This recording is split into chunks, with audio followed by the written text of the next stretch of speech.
त्यातल्या गोष्टी आपण बघितलेल्या होत्या बघा. ओके, त्याच्यामुळं तुम्हाला काय काय समजलेलं आहे, काय नाही समजलेलं, तर त्याचं एक सांगा बघा काय काय. युनिट दुसरं आपलं जवळजवळ संपेल बघा. काय म्हणता येईल की या महिन्यात संपून तिसरं युनिट आपलं सुरू होईल. ओके, तर त्या दृष्टिकोनातनं तुमची तयारी पण तशी झाली पाहिजे बघा. येत्या काळामध्ये रिव्हिजन, आपल्याला रिव्हिजन पण घ्यायचं आहे बघा. रिव्हिजन पण आपण घेऊयात बघा, कशा कशा पद्धतीनं आहे आपलं, काय काय आहे, कोणता कोणता घटक तुमचा झालेला आहे किंवा नाही झालेला आहे, रिव्हिजन कशा कशाचं करणं गरजेचं आहे. ओके, ह्या सगळ्या गोष्टी आपल्याला अभ्यास करणं गरजेचं आहे बघा. जर अभ्यास नाही केला तर त्या गोष्टी ह्या अडचणीच्या होऊ शकतात, म्हणजे रिझल्ट येणार नाही. अडचण म्हणजे काय, आपल्याला रिझल्ट आला पाहिजे बघा. सगळ्यात महत्त्वाचा जो भाग आहे तो आपल्यासाठी महत्त्वाचा जो भाग असणार आहे तो रिझल्ट असणार आहे बघा. ओके, त्यातल्या आपण काही गोष्टी आता बघूयात बघा. काय काय गुप्तघरण आपण बघायला लागलो होतं. ह्यातल्या पॉलिटिकल बॅकग्राऊंड्स आपण पाहिलेलं होतं. राजकीय पार्श्वभूमी काय आहे त्याची ते आपण सविस्तर पाहिलेली होती. दुसरा घटक आपण बघायला होता राईज ऑफ गुप्ता घराण्याची सुरुवात आपण बघायला सुरुवात केलेली होती. गुप्ता घराण्याची सुरुवात आपल्याला कुठून दिसते तर आपण ते पाहायचं आहे बघा.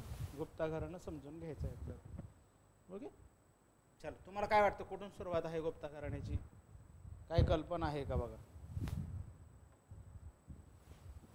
गुप्ता घराण्याबद्दल तुम्हाला माहिती असलं पाहिजे बघा. काही ना काही कारणानं तुम्हाला हे माहिती असलं पाहिजे, लक्षात घ्या. गुप्ता घराण्यातल्या असणाऱ्या गोष्टी आपल्याला बघाव्या लागतात. ओके,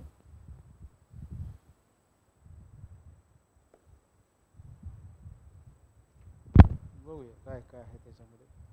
गुप्त साम्राज्य, गुप्त स्थापना आणि उदय, आणि त्याचबरोबर काय म्हणता येईल की गुप्त ऐतिहासिक पुरावे उपलब्ध नसल्यामुळे त्यासंबंधीची माहिती काहीशी संदिग्ध आहे. कशामध्ये, स्थापनेबद्दलच्या, त्याची जी एस्टॅब्लिशमेंट आहे त्याबद्दलची आपल्याला जी काही माहिती आहे ती अपुरी असल्यासारखी दिसते असं म्हणलेलं आहे. मग आपण बघितलं, मग आर्किओलॉजिकल काही एव्हिडन्स बघितले आपण. त्यानंतर काय म्हणता येईल की वेगळ्या अँगलनं लिटररी एव्हिडन्स काय बघितले.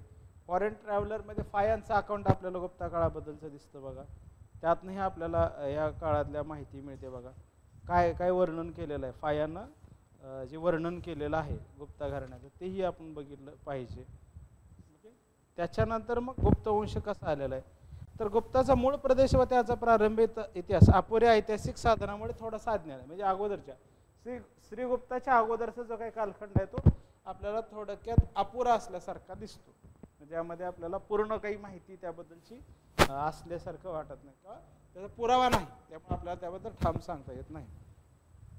तरी गुप्तवंश हा प्राचीन वंश असून मथुरा व मगध हे त्यांचे मुख्य प्रदेश असावेत असं वेगळ्या सोर्सेसच्या आधारे सांगण्याचा प्रयत्न यामधनं केला आहे. आपण बघूया युनिट 2 गुप्ता घराणं.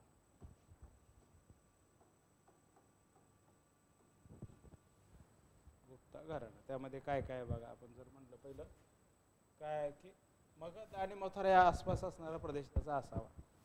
काय भौतिक साधनामध्ये आपण बघितले काय काय साधनं आहेत आणि जे काही तांबे, चांदी, सोने, नाणे आपल्याला मिळालेले आहेत. ठिकठिकाणी स्मारक आणि आलेख याच्यावर पण गुप्त काळावर प्रकाश टाकतात. जसं प्रयाग प्रशस्ती आहे. कोणाच्या प्रयाग प्रशस्ती, हरिसेनची असणारी प्रयाग प्रशस्ती दिसते, ज्याच्यामधनं समुद्रगुप्ताबद्दलची माहिती मिळते आपल्याला. मौर्योत्तर काळात गुप्तवंशातील पराक्रमी, आणि कशामुळे आलं गुप्त घराणं तर त्याच्या इन बिटवीन जे प्रादेशिक सत्ता दुर्बल होत्या किंवा एक सेंटर किंवा एक केंद्रित अशा प्रशासनाची गरज भासायला लागली. शकांचं आक्रमण व्हायला लागलं, इंडो ग्रीकचं आक्रमण व्हायला लागलं, वेगवेगळ्या राजांचं त्या ठिकाणी आक्रमण व्हायला लागलं. त्याच्यामुळे गुप्ता घराण्यातली गरज का, याची गरज का निर्माण झाली बाबा, का हे राईज का झाला असा, याचा उदय का झाला असा, हिचं पण आपल्याला कळायला पाहिजे. जे कारणं समजून आपण घेतली तर आपल्याला त्यातल्या गोष्टी समजतील बघा. म्हणजे उदय कशासाठी झालेला आहे, काय झालेलं आहे, नेमकं काय घटक आहे तो पाहिला पाहिजे. काय बघा, वाङ्मयीन साधने आपण बघितलेत काय काय, तर ह्युएनसांगचं पण, ह्युएनसांगच्या रायटिंगमध्ये, फायांच्या रायटिंगमध्ये, इत्सिंगच्या रायटिंगमध्ये कालिदासाचं साहित्य सुद्धा आहे बघा गुप्ता काळात. गुप्ता काळात आपल्याला कालिदासाचं साहित्य दिसतं. विशाखा दत्तचं मुद्रा राक्षस नावाचं नाटक आहे, त्यात नाही मिळतं. देवीचंद्रगुप्तम हे नाटक आहे विशाखा दत्तचं. देवीचंद्रगुप्तम आणि काय म्हणता की विशाखा दत्तचं मुद्रा राक्षस. कौमुदी महोत्सव हे संस्कृत नाटक आपल्याला दिसतं. महायान पंथाचे वाङ्मय हे आपल्याला गुप्त काळाचंच वैशिष्ट्य सांगतात. बाणाचे हर्षचरित्र वगैरे वाङ्मयीन साधनावरून गुप्त काळाचा इतिहास कळतो. आपल्याला पहिल्यांदा प्रश्न पडला की साधनं कोणते आहेत, त्याचं तुम्ही आपण हे सगळे साधनं घेतलेले आहेत बघा. तरी तुम्हाला जर वाटलं आणखी काय काय साधनं आहेत, चला रिव्हिजनसाठी सांगा बघू. आठवण करून सांगायचं, म्हणजे आठवायचं असेल तर सांगा पटा. काय काय साधनं असावीत, कोणते कोणते साधनं आहेत बघा.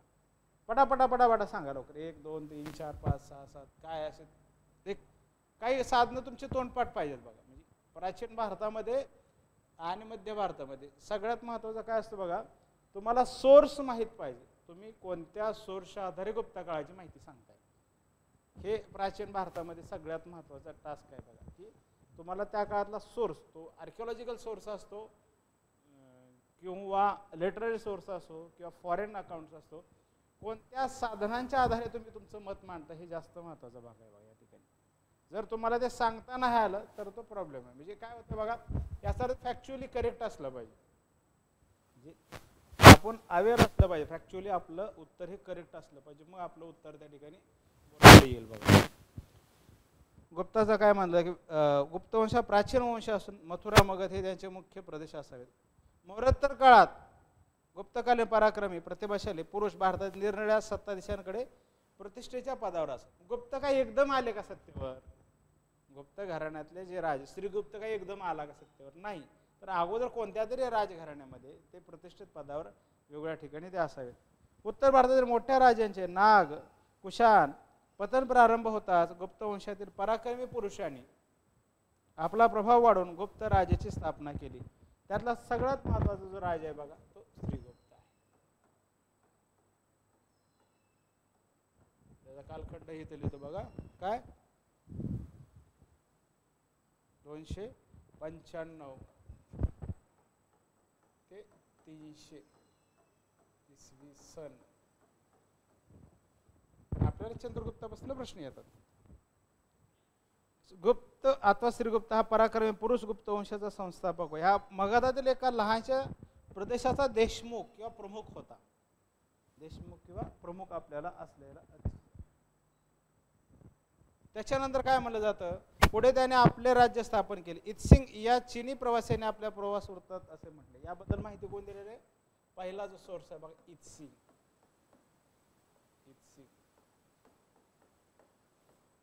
इत्सिंग याबद्दल सांगितलेलं आहे. काय सांगितलेलं आहे बघा, इत्सिंग काय म्हणतो की श्रीगुप्ताने बंग देशात चीनी प्रवाशासाठी एक विहार बांधून त्याला 24 गावांचे उत्पन्न दिले. यावरून वंग देश म्हणजे बंगाल श्रीगुप्ताच्या राज्यात समाविष्ट होता हे स्पष्ट होते. श्रीगुप्ताने स्वतःला महाराज ही पदवी घेतली. काय घेतलं? महाराज ही पदवी घेतली. महाराज ही पदवी घेतली.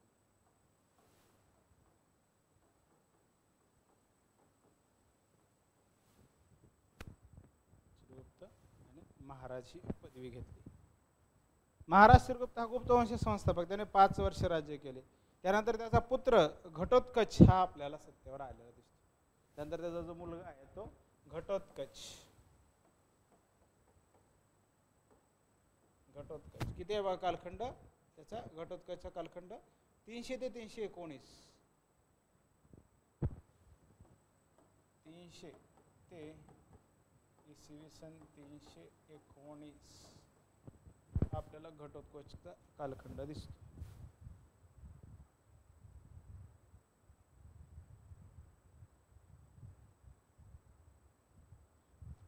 ओके, पुढे बघा त्याच्यामध्ये काय, श्रीगुप्तानंतर त्याचा पुत्र श्री घटोत्कच आला, पदारूढ झाला. श्री घटोत्कच आपल्याला पदावर.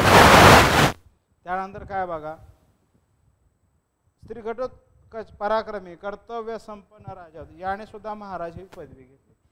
त्याच्या वडिलांनी जी घेतली तीच त्यानं ही पदवी धारण केली. श्रीगुप्त व श्री घटोत्कच यांच्याविषयी माहिती उपलब्ध नसली तरी त्यांच्या कारकिर्दीत गुप्तवंशाच्या सत्तेची चढती कमान होती.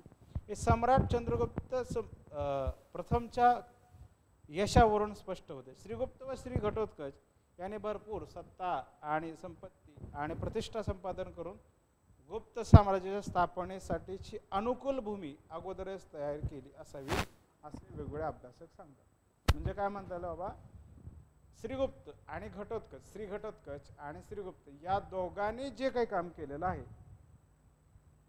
त्या ज्या दोघांनी जे काम केलेलं आहे त्यातनंच आपल्याला काय म्हणलं जातं का, गुप्ता साम्राज्याच्या स्थापनेची सुरुवात झालेली दिसते. आता आपल्याला बघायचं आहे बघा, चंद्रगुप्त पहिला, सम्राट चंद्रगुप्त पहिला. आता आपण again we start the Samudragupta first. Okay, Samudragupta first मध्ये जाऊया. बॅकग्राऊंड आपण पॉलिटिकल बॅकग्राऊंड पाहिलेला. Then we will talk about the Samudragupta first, sorry Chandragupta first, the rise of Gupta. त्यामध्ये काय सोर्सेस पण आपल्याला काय सांगितलेलं बघा. ancestry and early history of Gupta family are little known, have natural rise to various speculation. वगैरे त्याच्या कल्पना वेगळ्या शंका येतात. Naming Indian Gupta such as Shivagupta which occurs in Satavahana inscription. हा इथं इग्नो मध्ये वेगळा सोर्स मिळाला बघा. सातवाहनांच्या इन्स्क्रिप्शन मध्ये आपल्याला शिवगुप्ताची उल्लेख दिसतो. सातवाहनांच्या अभिलेखामध्ये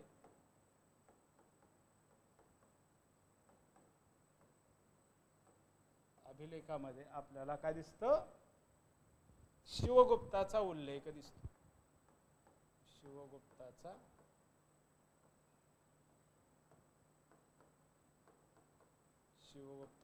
उल्लेख आपल्याला असलेला दिसतो. Are sometimes taken to suggest their ancestry but suggestion are far fetch. म्हणजे जास्त ताणलेला आहे का, म्हणजे आपल्याला काहीतरी अर्थ लावण्यासारखं. Different scholar also place the original home of the Gupta different. वेगवेगळे इतिहासकार आपल्याला वेगवेगळे ठिकाण आपल्याला गुप्ताच्या ओरिजिन बद्दलचं सांगतात. Some would have place in north Bengal. काही लोक सांगतात नॉर्थ बेंगॉल मध्ये. हे इत्सिंगनं बी सांगितलेलं आहे. इत्सिंगनं काय सांगितलेलं बघा त्याच्या प्रवास वर्णनामध्ये की गुप्ता घराण्याच्या श्रीगुप्तनं मला म्हणजे बुद्धिस्ट विहार आपल्याला बंगालमध्ये बांधलं आणि त्याला 24 गावाची जी काही महसूल आहे त्याला दिला जावा, हे आपल्याला इत्सिंगच्या लेखनामध्ये आलेलं दिसतं.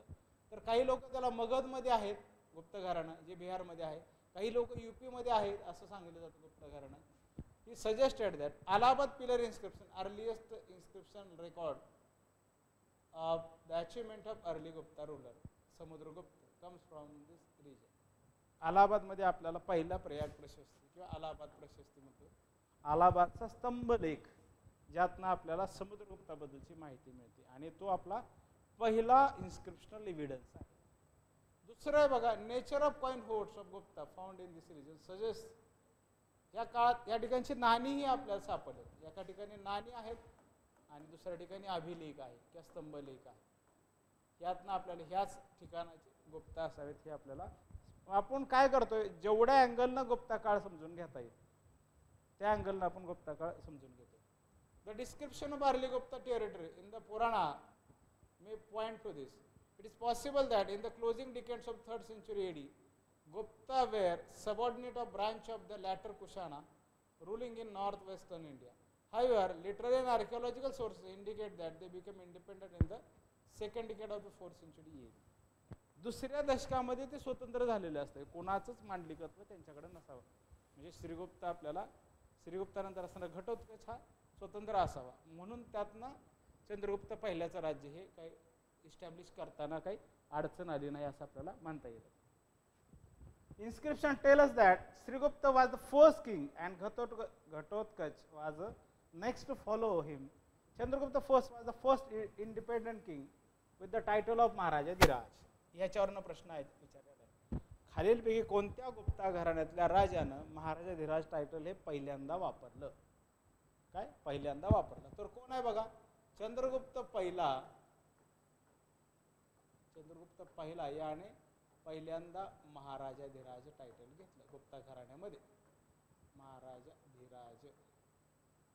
ओके, महाराजा धीराज पहिल्यांदा टायटल आपल्याला गुप्ता घराण्यामध्ये कोणी घेतलेलं आहे? चंद्रगुप्त पहिला.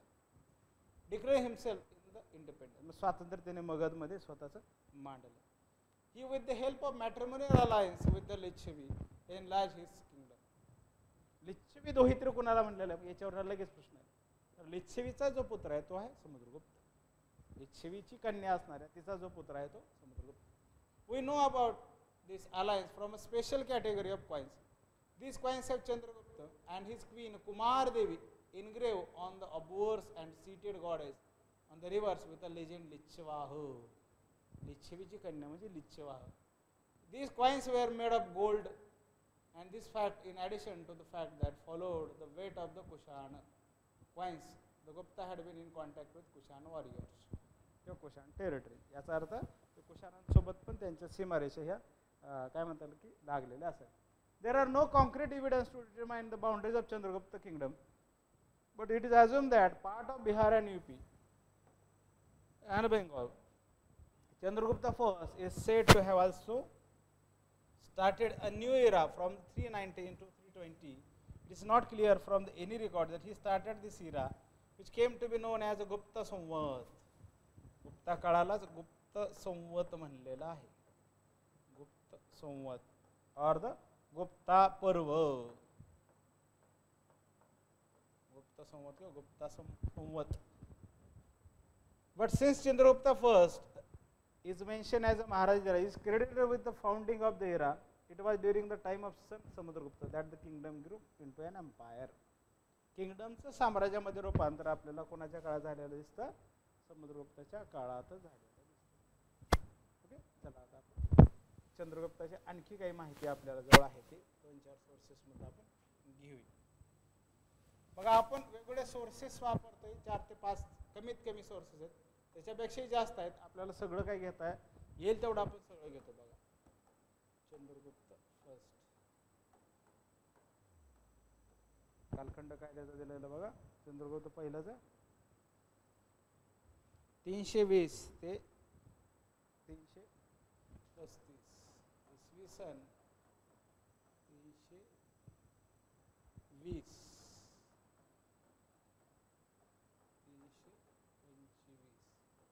एकदा गुप्ता घराण्याच्या पूर्ण कालखंडावर एक प्रश्न विचारावा. Gupta empire starts from that to that end 320 to 550 असा एक प्रश्न आपल्याला एक सेटला विचारलेला आहे. बघा, हे प्रश्न जर तुमच्या डोळ्यासमोर असतील तर गुप्ता काळावर काय काय प्रकारचे प्रश्न आहेत हे तुमच्या डोळ्यासमोर असायला पाहिजे. बघा, नेटचे किंवा सेटचे जे जे तुमच्या समोर आहेत त्याच्याबद्दल सातत्यानं अवेअर असलं पाहिजे. क्वेश्चन पेपर हे तोंडपाठ झाले पाहिजेत. बघा, तुमचा रिझल्ट कसा येत नाही बघूया. बघा, आपण रिझल्ट जर तुमचा येणं अपेक्षित असेल तर तुमचा अभ्यास पण त्याच ताकदीचा त्याच तगडा असला पाहिजे. बघा, नाही तर रिझल्ट येत नाही. बघा, तुम्हाला काही वाटो, कितीही वाईट वाटलं तर रिझल्ट येण्यासाठी तुम्हाला तुमचे स्वतःचे प्रयत्न करावे लागतील. आपण लेक्चर्समध्ये सगळं घेऊया. काय लेक्चरमध्ये आपण एव्हरीथिंग जे काही परीक्षा ओरिएंटेड आहे ते सगळं घेऊ. पण त्याच्यानंतरचा खरा कसं आहे बघा, तुमचा रिव्हिजन करणं, MCQ सोडवणं, प्रॅक्टिस करणं, ह्या गोष्टी ह्या तुमच्या स्वतःच्या कौशल्याचा भाग आहे. बघा, काय तुमच्या कौशल्य आहे ते. जर तुम्हाला ते नाही करता आलं तर मग तो प्रॉब्लेम हा तुमचा होऊन जाईल, रिझल्टच येणार नाही. बघा, म्हणजे कितीही वाईट वाटलं की बाबा असं काय एवढं हार्श आहे. बघा, क्षत्रियांच्या आक्रमणाची लाट काय. आता हे एक पुस्तक आहे बघा, कोणाचं बघा, हे इंग्रजीमध्ये सगळे वापरतात. Political history of ancient India नावाचं बुक आहे. बघा, डॉक्टर हेमचंद्र रॉय चौधरी म्हणून आहेत. त्याचं ट्रान्सलेशन आहे बघा, डायमंड पब्लिकेशनने केलेलं आहे. काय म्हणतात त्याला, डॉक्टर सदाशिव आठवले आणि मधुसूदन पोपर्डीकर ह्या लेखकांनी ट्रान्सलेशन केलेलं आहे. तर ह्याच पब्लिकेशनची इतिहासावरची काही पुस्तकं आहेत. बघा, ऐतिहासिक प्रकल्प म्हणून अकबर ते औरंगजेब, W.H. मुरलँडचं असणारं पुस्तक आहे. अकबरकालीन हिंदुस्थान काय म्हणलं तर परत आहे. बघा, W.H. मुरलँडचं पुस्तक आहे. मुघलकालीन महसूल पद्धती N.A. सिद्दीकीचं पुस्तक आहे. बघा, मौरोत्तर व गुप्तकालीन राजस्व पद्धती 200 काय म्हणतात डॉक्टर D.N. झाचं पुस्तक आहे. प्राचीन भारतीय संस्कृती व सभ्यता D.D. कोसंबीचं पुस्तक आहे. भारतीय इतिहासाचा अभ्यास D.D. कोसंबी आहे. परत काय आजकालचा भारत R.P. दत्त, रजनी पाम दत्त. ब्रिटिशची भारतातील राजनीती S. गोपाल आणि प्राचीन भारतातील राजकीय विचार आणि संस्था रामशरण शर्मा म्हणजे R.S. शर्मा. हे आपल्याला इतिहासाची एवढी पुस्तकं आपल्याला ह्या ठिकाणी असलेले दिसतात. बघा, त्याच पब्लिकेशनचे पुस्तक आहे जे आपण वाचतोय. रॉय चौधरीचं असणारं पुस्तक आहे. बघा, ते आपण करतोय. त्यातला आपण काही कन्सेप्ट समजून घेण्यासाठी किंवा त्यातला डिटेलिंग हिस्टॉरिकल अँगल पण कळायला पाहिजे. बघा, not just about facts, we have to understand the historicity of that facts also. काय बघा काय सांगितलेलं आहे, शेवटी गुप्ताने ती पूर्ती दबवली हे आपण पाहिले. नाशिक शिलालेखात उल्लेखलेल्या संवत 18चा शिवगुप्त कार्ले शिलालेखातील पुरु किंवा पुरु आणि त्याच लेखातील आणखी शिवस्कंदगुप्त असे कित्येक गुप्तचा शकांवर विजय मिळवणाऱ्या सातवाहनाकडे अधिकारी होते. ही एक कौतुकास्पद आपल्याला गोष्ट आहे. म्हणजे काय म्हणलं जातं, आपल्याला शकांवर विजय मिळवलेला विक्रमादित्य किंवा चंद्रगुप्त दुसरा हा दिसतो, पण त्याच्याशिवाय पण बाकीचे लोक आपल्याला दिसतात जे काय म्हणतात की शकांवर विजय मिळवले, जे सातवाहनांच्या काळात पण असलेले दिसतात. सातवाहनांच्या रायटिंगमध्ये कार्लेची जी लेणी आहे, कार्ले भाजी लेणी, तुम्हाला पुण्याच्या जवळच माहिती असेल ठिकाण, तर कार्ले नावाची लेणी आहे, त्या ठिकाणी त्याचा पुरावा आपल्याला सापडतो. कोणाचा? गुप्ता घराण्याचा आपल्याला सापडतो. उत्तर भारतातील गुप्त सम्राट वंशाचा आणि दत्त शातवाहनांच्या सेवेतील गुप्तांचा काही संबंध लागतो का, काही सांगणे थोडेसे कठीण आहेत, पण तसा उल्लेख आपल्याला सापडतो. जुन्या ब्राह्मी कोरीव लेखातून गुप्त वंशाचे उल्लेख काही थोडके नाहीत. इच्छावर्षा बौद्ध शिलालेखात मूर्तिलेख गुप्त वंशदीत अशा हरिदासाच्या महादेवी नामक राणीच्या पुण्यकृत्याचा निर्देश आहे.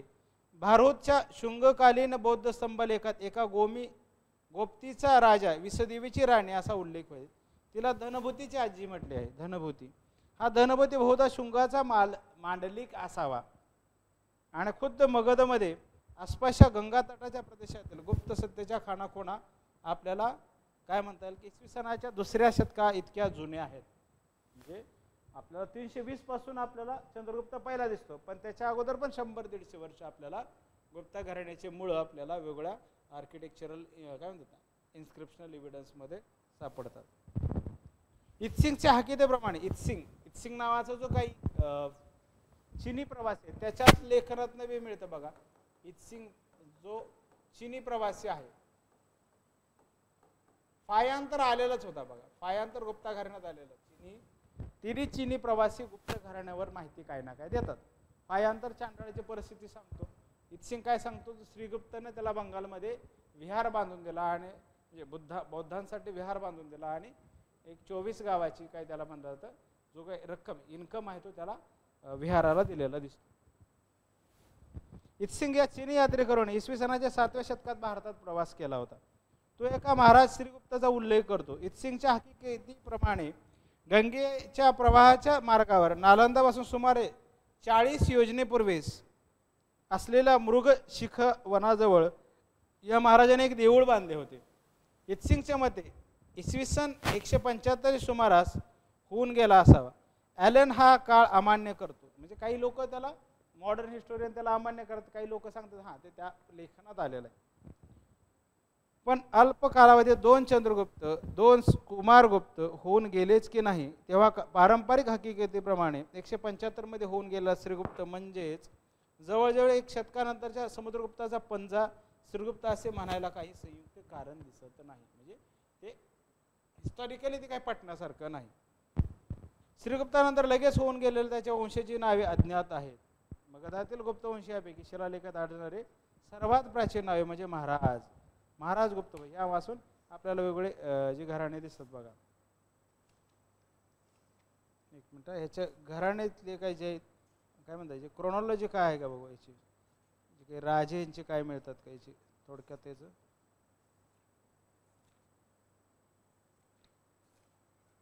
असेल तर मी टाकतो बघायचं, बघू आपण याचं क्रोनॉलॉजी किंवा घराणं जे गुप्ता घराण्याचं जे घराणं आहे ते बघूयात आपण. वंशावळ वाकाटाकांचे नको आहे आपल्याला, गुप्तांची वंशावळ पाहिजे. वाकाटाकांची आहे आपल्याकडे. वाकाटाकांचा प्रश्न येतोच बघा काही ना काही कारणानं कशा ना कशा. उत्तरकालीन गुप्त राजे म्हणजे ते लॅटर गुप्ता म्हणलेलं आहे ते आपल्याला. पहिला जो काय स्वतंत्र सार्वभौम राजा म्हणलेला आहे बघा, ज्यानं पहिल्यांदा काय म्हणलं जातं ते जे टायटल घेतलेलं आहे महाराजाधिराज नावाचं टायटल आपल्याला घेतलेलं दिसतं. पुणे बघा चंद्रगुप्त महाराजाधिराज नावाचं टायटल आपल्याला घेतलेलं दिसतं. गुप्ता घराण्यात पहिला राजा आहे ज्याने हे टायटल घेतलं. लिहून ठेवा, हे फॅक्ट्स महत्वाचे. श्री घटोत्कचानंतर त्याचा पुत्र चंद्रगुप्त पहिला पदारूढ झाला. चंद्रगुप्त प्रथम हा गुप्त वंशातील पहिला स्वतंत्र सम्राट होय. चंद्रगुप्ताच्या पितामह श्रीगुप्त व पिता श्री घटोत्कच याने स्वतःला महाराजा ही पदवी दिली. ह्याच्या अगोदर श्रीगुप्त आणि श्री घटोत्कच या दोघांनी काय म्हणतात महाराज ही पदवी धारण केली. तर ह्यानं महाराजाधिराज. पण चंद्रगुप्त प्रथमच स्वतःला महाराजाधिराज ही उपाधी लावली. आणि हाच प्रश्न एकदा विचारलेला आहे, खालीलपैकी कोणत्या राज्यकर्त्याने महाराजाधिराज ही पदवी घेतलेली. हा प्रश्न एकदा तुम्हाला दाखवतोय.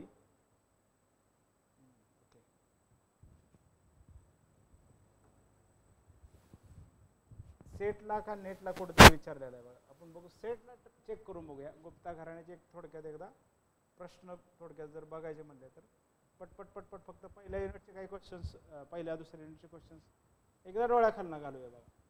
Reshma Dudhkhole, good afternoon. आवाज येतोय का रेश्मा?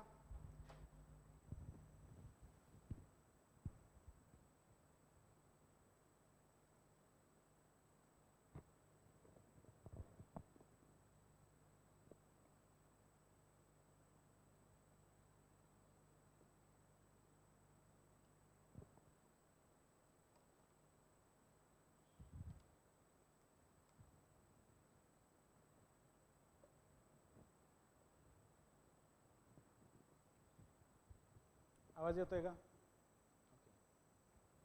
चला आपण काय फक्त बघूया 19 प्रश्नाचे बघूया. जुन्या पॅटर्नचे नाही, फक्त ह्याच पॅटर्नचे बघूया. 19 प्रश्नाचे क्वेश्चन बघू. त्याच्याशिवाय तुम्ही बाकीचे पेपर बघून घ्या काय काय आहेत बघा. पेपर 2 फक्त बघतोय आपण 19 प्रश्नाचा. गुप्ता घराण्याचे प्रश्न बघूयात बघा. गुप्ता घराण्याचे म्हणतोय मी, ओनली गुप्ता डायनेस्टी.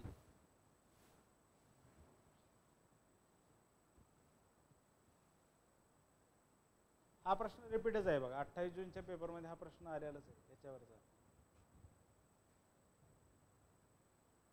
हा हे प्रश्न आपण बघितलेला. तोलकापियम काय प्रश्न आलेला आहे. मृच्छकटिकम. चंद्रगुप्त मौर्य. मौर्य नको आहे आपल्याला, गुप्ता पाहिजे. बघा गुप्त शकांची सुरुवात कधी होते हा प्रश्न डायरेक्ट आहे बघा. तुम्हाला लगेच याच्यावर आता गुप्ता एरा कमेन्स फ्रॉम बघा. प्रश्न बघून घ्या. आता आपण जे बोललो तोच प्रश्न आहे. कधी सुरुवात आहे बघा. चंद्रगुप्ताच्या काळालाच गुप्ता घराण्याची सुरुवात म्हणलं जातं. श्री घटोत्कच 300 ते 319 आहे किंवा 320 आहे. आणि त्याच्या अगोदर आपल्याला श्रीगुप्त दिसतो. श्री घटोत्कच त्याच्यानंतर आहे आणि चंद्रगुप्त त्याच्यानंतर आहे.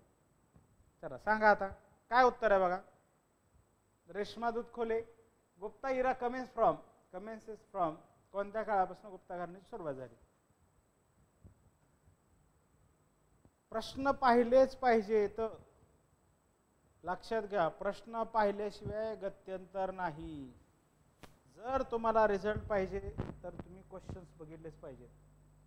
जर रिझल्ट नाही घेतला, रिझल्ट जर नको असेल तर क्वेश्चन्स बघू नका. पण जर if you need result you should be follow the question paper. Question paper तुम्ही पाहिलेच पाहिजे. तर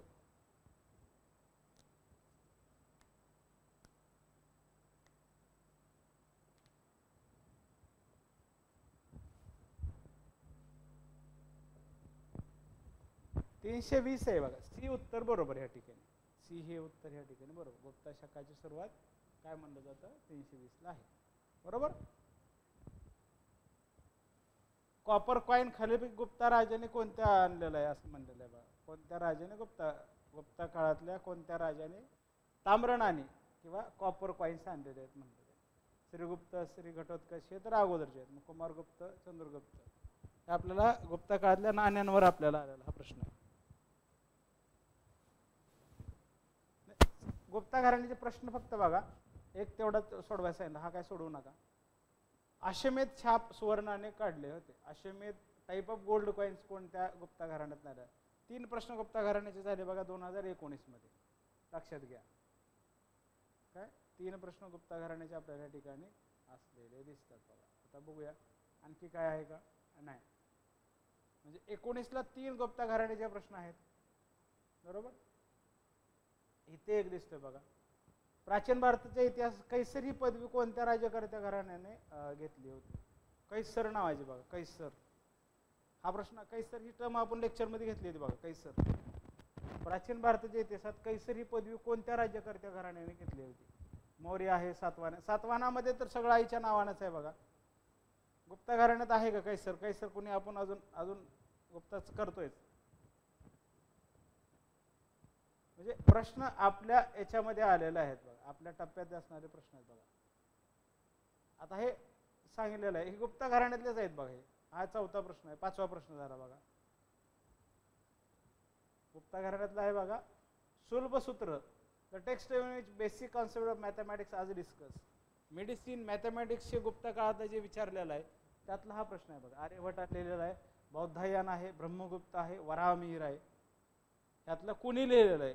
गणिताच्या मूळ संकल्पना असलेल्या सुलभ सूत्राची रचना कुणी केलेली आहे असा प्रश्न विचारलेला आहे.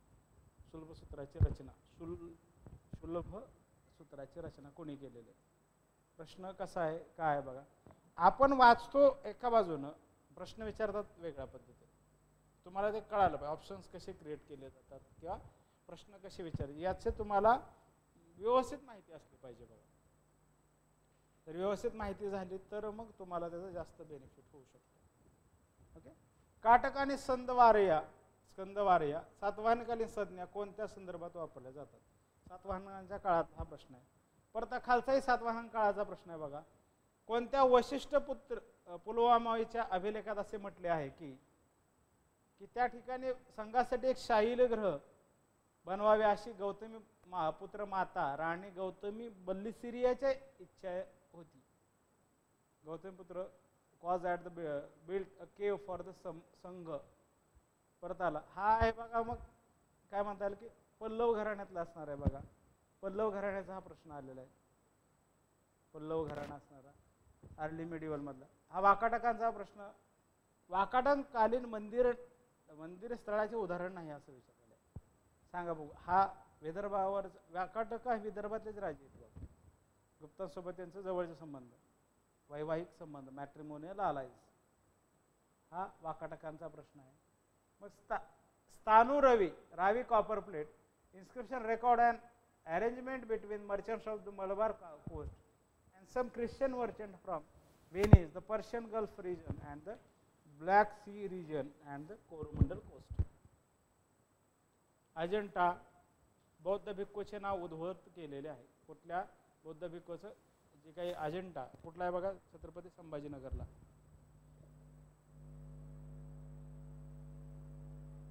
लाईव्ह पण आहेत आणि रेकॉर्डेड पण आहेत, पण रेकॉर्डेड मध्ये आपल्याला इंटरॅक्शन होत नाही बघा.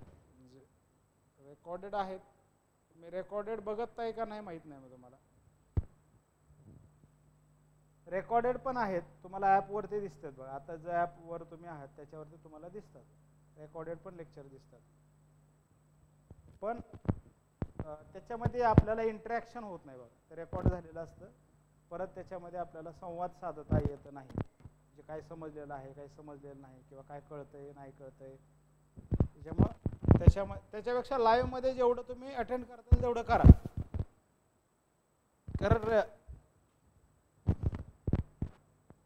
कारण डायलॉग केल्यानंतरच सगळ्या गोष्टी आहेत बघा, लक्षात घ्या. डायलॉग केला तरच काय, डायलॉग केल्यावरच बाकीच्या गोष्टी फायदेशीर होतील.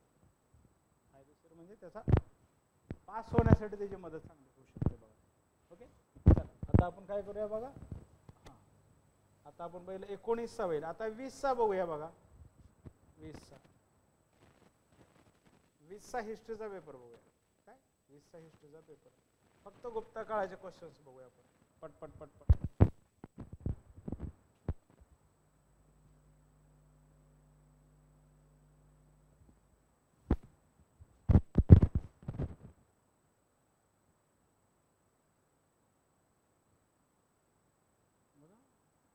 मौर्योत्तर काळाचा आहे प्रश्न. शाटक हा कशाचा एक प्रकार आहे विचारलेला. वेगवेगळ्या प्रकारचे मौर्य, कंबू, गांधारा, परांत यांच्या खाली कोणत्या गिरनार शिलालेखात चोल आणि पांड्याचा उल्लेख आहे म्हणलेला. अष्टाध्यायीमध्ये पाणिनीनं काय सांगितलं. कारले आपण आता पहिलं शैल्यग्रह कोणी तयार केलेला आहे म्हणलं. शैल्यग्रह नागनिका, नहापाणा, गौतमीपुत्र सातकर्णी, कृष्णतीर्थ. गांधार बौद्ध कला प्रामुख्याने कशासाठी प्रसिद्ध आहे? बुद्ध प्रतिमांचा अभाव अजिबात नाही, आहेतच. बुद्ध जीवनाशी निगडीत प्रसंगाचे शिल्पांकन. बोधिसत्व प्रतिमांचा अभाव आहे का? नाही. केवळ जातक नाही. तर दुसरं आहे बौद्ध प्रसंगाचे शिल्पांकन आहे त्याच्यात. बौद्ध शिल्पांचे शिल्पांकन. बुद्धाच्या जीवनातल्या असणाऱ्या कथा आपल्याला गांधार शिल्पकलेवर दिसतात. हा हे बघा, हे बघून घ्या. गुप्ता काळाचा प्रश्न. Which of the following Gupta inscription is said to contain the most decisive evidence in favor of the exclusive ownership of land by the states? Exclusive ownership of the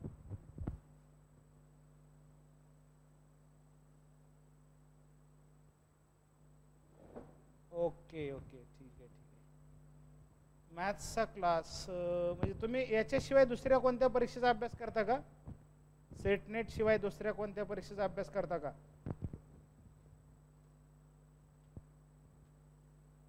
other than this exam.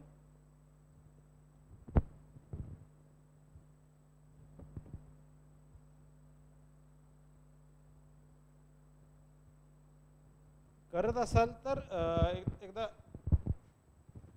मॅनेजमेंटशी बोलून एकदा बघा. तुम्हाला online access किंवा रेकॉर्डिंगचा access मिळून जाईल किंवा काय होईल, मिळेल का नाही मिळेल तेही तुम्हाला सांगतील बघा. एकदा मॅनेजमेंटशी कॉन्टॅक्ट करून बघा.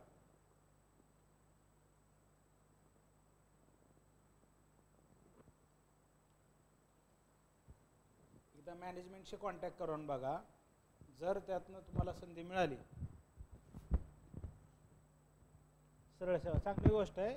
काय करा, एकदा मॅनेजमेंटशी कॉन्टॅक्ट करून बघा. ॲक्सेस मिळेल किंवा नाही मिळेल हे त्यांच्याकडून तुम्हाला कळेल.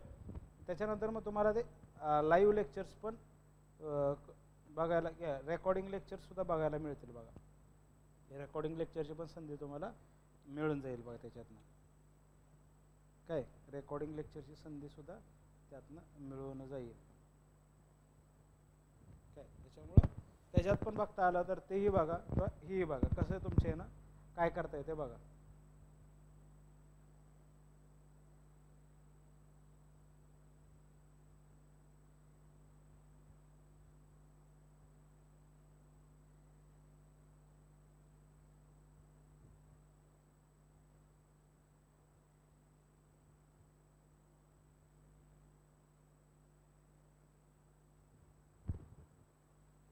बाकीच्या आहेत त्या परीक्षा चांगली गोष्ट आहे, त्याच्याबद्दल काही विषय नाही आपला. एकदा काय करा तुम्ही मॅनेजमेंटशी एकदा बोलून बघा काय, आणि त्याच्यानंतर तुम्हाला त्या गोष्टी.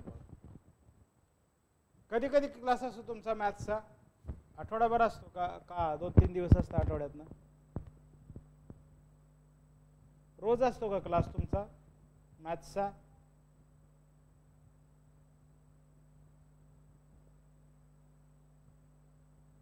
रोज असतो का? डेली असतो का?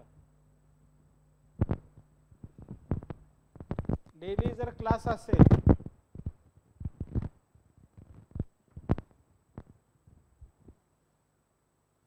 काय विचारलंय, तुमचा मॅथमॅटिक्सचा जो क्लास आहे तो डेली असतो का? 2:30 ते 4:30, 2:30 ते 4?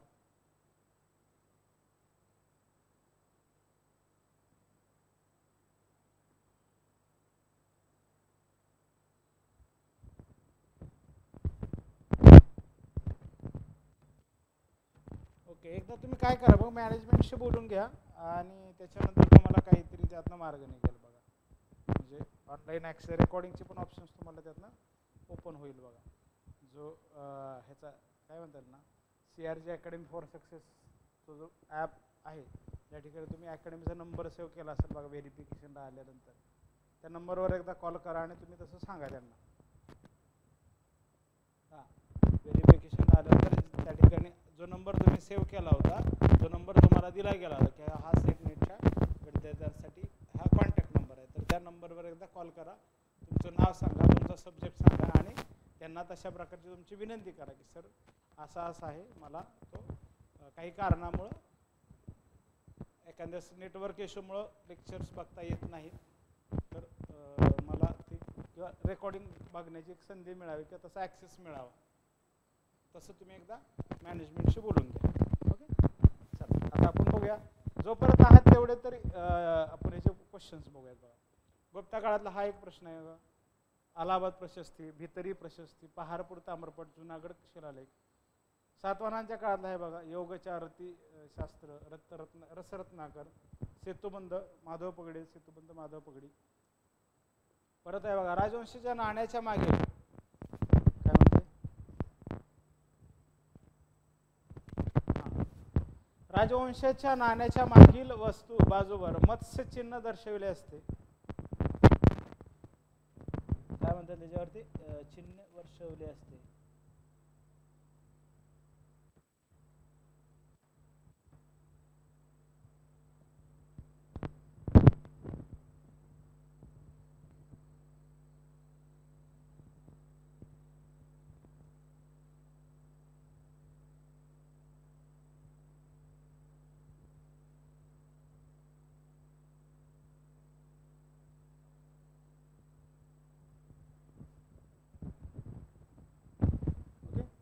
त्यानंतर काय बघा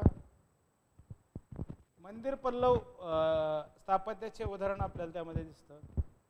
प्राचीन काळातील पुढीलपैकी कोणी रेशमाच्या व्यापारावर एकाधिकार केल्याचे दिसून येते. चायनीज, अरब आणि पर्शियन सिंहलीज ते आपल्याला विचारलेलं आहे. त्यानंतर आहे बघा कोणत्या भारतीय अभिजात तत्वज्ञान प्रवाह कर्मसिद्धांताला नाकारतो. वैदिक तत्वज्ञान, बुद्धांचे तत्वज्ञान, जैन तत्वज्ञान, चार्वाकाचे तत्वज्ञान. कुणाला भारतीय अभिजात. Indian philosophy believe in some form of doctor karma except almost all classical school of. Okay, ते सांगितले. आचार्य लाकुलिश चा संस्थापक कोण आहे हे आपल्याला प्राचीन भारतात. सकल उत्तरपद हर्षवर्धनला असे कोणी म्हटले आहे. यॉन्सन, ध्रुवसेन दुसरा, पुलकेशिन सेकंड. आणि हे आपल्याला पुलकेशिन सेकंडनं तर हर्षवर्धनला नर्मदा नदी क्रॉस करून दक्षिणेकडे गेल्यावर पराभूत केलेला आहे बघा. पुलकेशिन दुसरा जो राजा आहे त्यानं पराभूत हर्षवर्धनला केलेला आहे बघा. ओके, म्हणजे आपण काही प्रश्न या 2-3च गुप्ता काळाचे प्रश्न दिसले बघा. आपण बघूया आणखी काय बघा. 20चा बघितला आपण. आता 21 एक बघितला आपण. 21 एक बघूया कशाचं आलेलं आहे बघूया बघा. इम्पॉर्टंट डेट काय आहे. रिझल्ट आलेला आहे. 21चा बघूया. 21चा पेपर एकदा पटपट पटपट आहात तुम्ही तोपर्यंत क्वेश्चन्स बघूयात बघा. हिस्ट्रीचे क्वेश्चन्स बघूयात.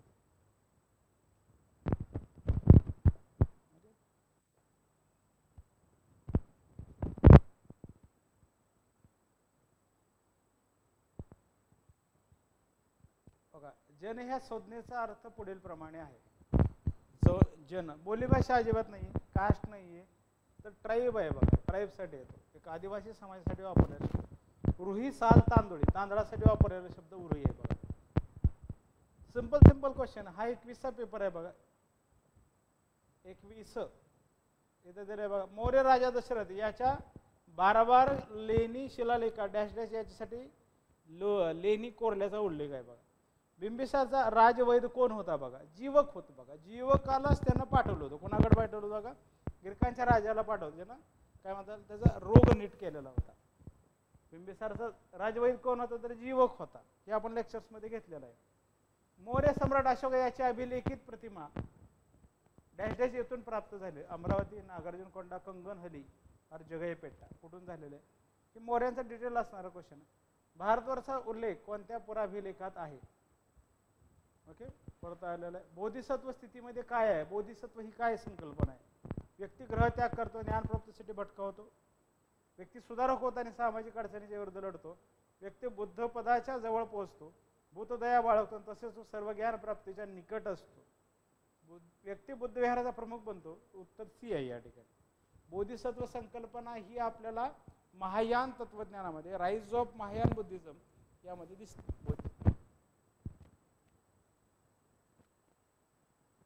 चला आता बघूया बघा. गुप्ता घराण्याचा आपल्याला प्रश्न बघायचा.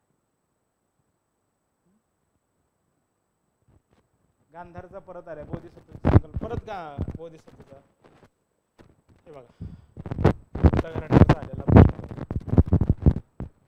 खालीलपैकी कोणत्या गुप्त सम्राटाने गेंड्याचे अंकन असणारे सुवर्ण नाणे काढले होते. द्वितीय चंद्रगुप्त किंवा चंद्रगुप्त दुसरा, समुद्रगुप्त प्रथम किंवा कुमारगुप्त प्रथम किंवा स्कंदगुप्त यापैकी कोणी काढले होते?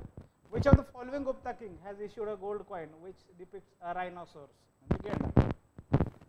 Third, who is the author of famous Allahabad Prashasti? Allahabad प्रशस्तीचा लेखक कोण आहे सांगायला आलं पाहिजे. रवी कीर्ती पुलकेशीन सेकंडच्या दरबारात असणारा कवी आहे. शूद्रक नाही. कालिदास आहे पण त्यानं अलाहाबाद प्रशस्तीमध्ये लिहिलेलं नव्हतं. तर कोण आहे बघा ज्यानं समुद्रगुप्ताबद्दलची माहिती अलाहाबाद प्रशस्तीमध्ये लिहिलेली आहे, ते त्याच्याबद्दल रायटिंग केलेलं आहे. तर आहे बघा हरिसेन आहे. हरिसेन 33 संस्कृत ओळीमध्ये काय म्हणलेलं जातं की समुद्रगुप्ताबद्दलची माहिती आपल्याला त्यामध्ये दिसते. एक झाला गुप्ता घराण्याचा प्रश्न. काय रुद्रदमन हा झाला शकांचा राजा आहे बघा. Junagadh rock inscription referred. Junagadh तर खूप वेळा विचारलेला आहे बघा. वैशाली ते द्वितीय धर्मसंगीते यांच्या अध्यक्षतेपदी पार पाडले होते. सेकंड बुद्धिस्ट काउन्सिल, दुसरी बुद्धिस्ट काउन्सिल कोणाच्या? कालाशोकच्या काळात झालेली आहे बघा. बघा गुप्ता घराण्यातल्या सत्यप्रतीचा उल्लेख असणारा कुठं आहे? एरंज, भानुगुप्ताचा एरंजचा शिलालेख त्या ठिकाणी ते आहे.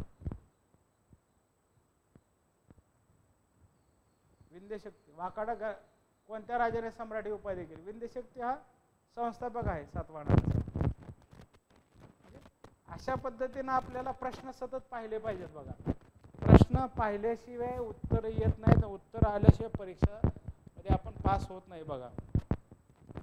आपल्याला पास होण्यासाठी आपल्याला क्वेश्चन पेपर काय म्हणतात त्याला, आपला सगळ्या ट्रायंगल सगळ्याच परीक्षेला भारतभरातल्या कोणत्याही परीक्षा द्या तुम्ही, पहिल्यांदा राहणार बघा आपला जे राहणार केवळ सिलेबस PYQ आणि त्याच्यामध्ये जे राहणार किंवा मटेरियल चांगलं वेल क्वालिटी मटेरियल किंवा सोर्सेस चांगले असले पाहिजे.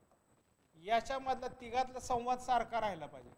या तिघातला संवाद तुमची भूमिका ह्यात लय महत्त्वाची. सगळ्यातलं संतुलन साधता आलं पाहिजे.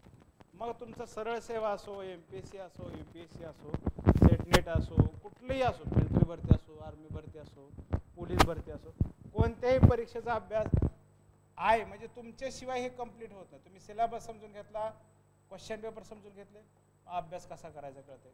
अभ्यास केला, परत सिलेबसकडे गेले, सिलेबस घेतला, सिलेबसमधनं परत इकडे आले, मग खाली आला सगळ्यात नंतरचा भाग रिव्हिजन. रिव्हिजन नंतर आलं प्रॅक्टिस. हे सगळ्यांचा संदर्भ लागला की मग तुम्ही काय करणार, या सगळ्यांच्यातनं जे नॉलेज मिळालेलं आहे तुमच्याजवळ त्यातनं तुम्ही प्रॅक्टिस करणार. मग आपण म्हणणार 50 पैकी 20 मार्क आले, मग आता 30 मार्क कमी आले, मग परत रिव्हिजन करणार. रिव्हिजनमध्ये जाताना मटेरियलकडे जाणार, PYQकडे जाणार आणि सिलेबसकडे जाणार. परत 20चे 25 मार्क होणार, 25चे 30 मार्क होणार. अशा पद्धतीनं तुमचा हा प्रवास असतो. म्हणजे तुम्हाला सातत्यानं त्या गोष्टी कराव्या लागतात. म्हणजे हा सर्कल तुम्हाला सारखं फॉलो करावं लागेल. सिलेबस, चांगल्या पद्धतीचा अभ्यास, जे काही मटेरियल आहे ते, आणि जुने प्रश्न PYQ जे आहेत 5, 10, 15 जेवढे मिळतात तेवढे तुम्ही सरळ सेवा कोणती बी करत असो त्याचे जेवढे मिळतात तेवढे पेपर सगळे डोळ्याखालून वारंवार घालवले पाहिजेत. मग त्यातनं तुम्हाला अंदाज येतो पेपर कसा आहे, क्वेश्चन पेपर काय विचारलं जातं, काय प्रकारच्या डेप्थमध्ये, किती खोलीत किंवा किती डिटेलमधले क्वेश्चन्स आपल्याला विचारले जातात त्याचा पण अंदाज येतो आपल्याला. म्हणजे आपली दिशाभूल होत नाही बघा. सगळ्यात महत्त्वाचं जे असतं बघा स्पर्धा परीक्षेमध्ये जे असतं की दिशाभूल होऊ नये यासाठी जास्त प्रयत्न करण्यासाठी आपल्याला ह्या गोष्टी सिलेबस तुमच्या समोरच पाहिजे बघा. मग आता तुम्ही म्हणालात की सरळ सेवेचा जो काही सिलेबस आहे, आता सरळ सेवेत सर्वसाधारणपणे 2-4 घटक राहतात बघा. एक राहतं गणित राहतं बरोबर, दुसरं राहतं बुद्धिमत्ता राहतं बरोबर, तिसरं राहतं काय बाबा सामान्य ज्ञान राहतं, आणि चौथं राहतं ते काय त्याला म्हणतात की मराठी आणि इंग्रजी व्याकरण. ह्या गोष्टी तुमच्या सरळ सेवेचा सिलेबस याच्यातच असतो बघा. कोणतीही भारतातली सरळ सेवा घ्या, याच्या बाहेर सिलेबस जात नाही. मग आता आपण काय करायचं, मॅथमॅटिक्सचे जे काही टॉपिक आहेत त्याची एकदा यादी करायची. 1, 2, 3, 4, 5, 6, 7, 8, 15 टॉपिक आहेत. त्याचं रिव्हिजन वारंवार करायचं. जेवढे टॉपिक आहेत तसं करायला पाहिजे. तसंच बुद्धिमत्ता केलं, बुद्धिमत्ता आलं त्याच्यानुसार तसं केलं. सामान्य ज्ञानात आपण म्हणलं, सामान्य ज्ञानात गणित आलं, ते सामान्य ज्ञानामध्ये काय आलं, इतिहास आला, भूगोल आला, राज्यशास्त्र आलं, अर्थशास्त्र आलं, विज्ञान आलं, करंट अफेअर आले, सगळं तसं मराठी ग्रामरमध्ये नाम आलं, सर्वनाम आलं, विशेषण आलं. असं डिटेलमध्ये अभ्यास केला पाहिजे बघा. अभ्यास हा सविस्तर झाला. तसं इतिहासामध्ये आपल्याला पेपर 2 मध्ये बी तसंच करायचं आहे बघा. पेपर 2 मध्ये तुम्हाला त्याच पद्धतीने करायचं. गुप्त घराणं म्हणले, गुप्त घराण्याचे जेवढे आलेले प्रश्न आहेत तेवढे कळाले पाहिजेत बघा. समजा आपण म्हणलं एक अंदाज बांधला, गुप्त घराण्याचे आपण अभ्यास करतोय, आता गुप्त घराण्याचा अभ्यास करतोय आपण, त्याच्यातनं एक अंदाज लावला की 2011 पासून 2011 ते 2025 सेटला, MS सेटला गुप्ताचे जवळजवळ 50 ते 60 क्वेश्चन्स आले फक्त गुप्त घराण्याचे. तुम्ही एवढे प्रश्न जर तुम्ही व्यवस्थित सोडवले गुप्त घराण्याचे, तर येणारे 3 ते 4 प्रश्न तुमच्यासाठी काहीच नवीन नसणार आहे बघा. म्हणजे तुम्ही जेवढ्या लेवलची प्रॅक्टिस दर्जेदार कराल त्यातनं तुमचे उत्तर हे तेवढेच बरोबर येणार आहेत बघा. त्याचा बी तुम्हाला संचय किंवा त्याचा संचय करता आलं. Unit wise, topic wise, point wise तुम्हाला रिव्हिजन व्यवस्थित झालं पाहिजे. म्हणजे समजा तुम्हाला विचारलं की हर्षवर्धनवर किती प्रश्न आलेत आतापर्यंत, 3 प्रश्न आले, 4 प्रश्न आले, 5 प्रश्न आले.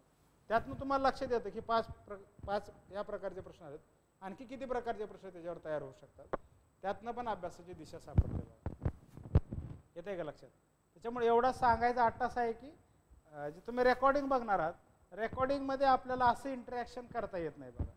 तुम्हाला एखादी गोष्ट समजलेली आहे नाही ही आपल्याला रेकॉर्डिंगमध्ये सांगता येत नाही. तुम्ही रेकॉर्डिंग ऐकत राहाल आणि काय होईल की मग पुढं ते बाजूला पडेल बघा. म्हणजे समजलं पाहिजे, हा महत्त्वाचा हेतू आहे माझा, की अंडरस्टँडिंग झालं पाहिजे, प्रोसेस कळाली पाहिजे, पास कसं व्हायचं हे कळालं पाहिजे.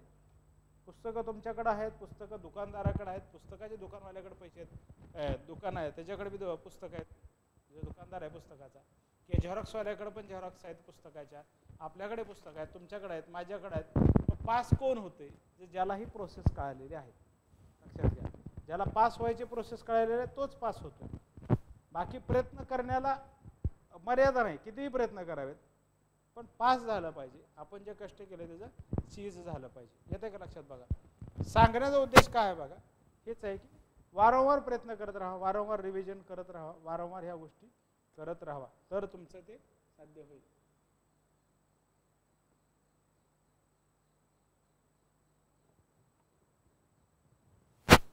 समजलेलं आहे का? जसं शक्य आहे तसं करत राहा.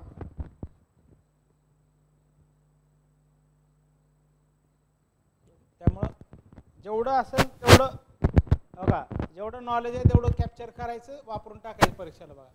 ठेवून नॉलेज ठेवून काहीच फायदा नाही, त्याचा लगेच परीक्षेला वापर करायचा. परीक्षेला आता तुमची जी काही परीक्षा असेल त्या परीक्षेला ह्या सगळ्या पद्धती लगेच वापरून बघायच्या. कुठलंच हातच्या ठेवायचं नाही, कुठलं असं म्हणतात ना रिझर्व काहीच ठेवायचं नाही. कोणत्याही परीक्षेसाठी जीव तोडून जर अभ्यास केला तर रिझल्ट 100% येतो बघा. काय कोणतीही परीक्षा तुम्ही करायची, कोणतीही करा, पूर्ण ताकदीनं जर केलं, काय पूर्ण ताकदीनं जर केलं तर तुमचा रिझल्ट येणारच. लक्षात घ्या. फक्त त्या परीक्षेचे काही ठोकताळे असतात, म्हणजे प्रिव्हियस इयर क्वेश्चन पेपर बघितलं पाहिजे, मटेरियल वाचलं पाहिजे, रिव्हिजन केलं पाहिजे, आणि सगळ्यात शेवटी काय बघा, तुमच्या बाजूने 100% द्यायचं तुम्ही काम करा. जी काय होईल ती प्रोसेस वाईज काय व्हायची ते होईल. पास होईल किंवा नापास होईल तो आपल्या हातात नाही. पेपर कसा येणार त्याच्यावरती डिसाईड होईल, पण आपल्या बाजूने तर प्रयत्न कमी पडायला नको बा, कोणत्याच बाजूने आपण कमी पडायला नको. ओके, चला आता आपल्याला काय बघायचं आहे, विवाह किंवा राज्यविस्तार. तत्कालीन राजाप्रमाणेच आपले सामर्थ्य व प्रतिष्ठा वाढवण्यासाठी चंद्रगुप्ताने प्रसिद्ध राजघराण्याचे वैवाहिक संबंध जोडले. चंद्रगुप्ताने वैशालीच्या लिच्छवी राजाची कन्या केली. काय वैशालीच्या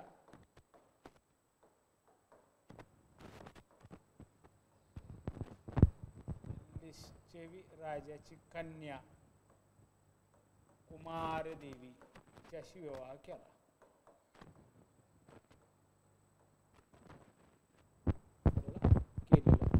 विवाह केला. वैशालीचा प्राचीन आणि वैशालीला दुसरी धम्मसंगीत आहे बघा. पहिली राजग्रह, दुसरी वैशाली, तिसरी पाटलीपुत्र. वैशालीला दुसरी धम्मसंगीत आहे, बौद्ध धम्मसंगीत वैशालीलाच आहे. कालाशकच्या काळा झाले. आता आपण सेटला क्वेश्चन बघितला बघा, वैशाली ज्या ठिकाणी दुसरी धम्मसंगीत पहिला अध्यक्ष कोण होता, लक्षात घ्या. वैशालीच्या प्राचीन शक्तिशाली राजवंशाशी झालेला हा विवाह गुप्तांच्या इतिहासात महत्त्वाचा समजण्यात येतो. या विवाहामुळे चंद्रगुप्ताला वैशाली आणि मगधातील लिच्छवी राजाचा काही प्रदेश हुंडा म्हणून मिळाला. शिवाय लिच्छवी जमातीचे सहाय्य व सहकार्य प्राप्त झाले. त्यामुळे गुप्तांच्या काही सुवर्ण नाण्यावर चंद्रगुप्ताबरोबरच कुमारदेवीची प्रतिमाही दोघांच्याही नावासहित असून नाण्याच्या दुसऱ्या बाजूला लिच्छवाह असा उल्लेख आढळतो. लिच्छवीची कन्या लिच्छवाह असं दिसतो. यावरून या विवाहामुळे गुप्तांची सत्ता मत्ता प्रतिष्ठा वाढली हे सिद्ध होते. कुमारदेवीच्या पोटी जन्मास आलेला चंद्रगुप्ताचा पुत्र वारसदार समुद्रगुप्त स्वतःला लिच्छवी राजकन्येचा पुत्र लिच्छवी दोहित्र असाला समुद्रगुप्त स्वतःला म्हणताना दिसतो.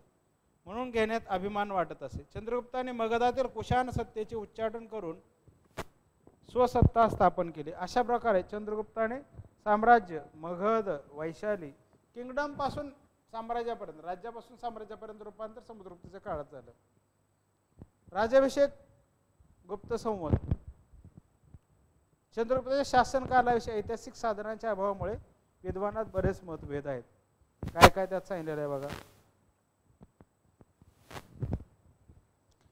पहिला महत्वाचा पराक्रमी राजा कोण आहे, चंद्रगुप्त पहिला. त्याने लिच्छवी गणराज्याचे राजकुमारी आपण बघितलं. महाराजाधिराचे सन्मानदर्शक बिरुद आपल्या नावामागे लावून घेतले. लिच्छवी राजकन्येशी झालेल्या त्याच्या विवाहामुळे त्याला मोठी राजकीय प्रतिष्ठा मिळाली. त्याचप्रमाणे राज्य विस्तारासाठी लिच्छवी घराण्याची मदत मिळाली. राज्य विस्तार पण आपल्याला त्यातनं झालेला दिसतो. यांच्याकडून काय हुंडा म्हणून पण काय मिळालं आणि त्याचबरोबर सहकार्य मगध आणि सहकार्य सुद्धा साम्राज्य विस्तारासाठी मिळालं.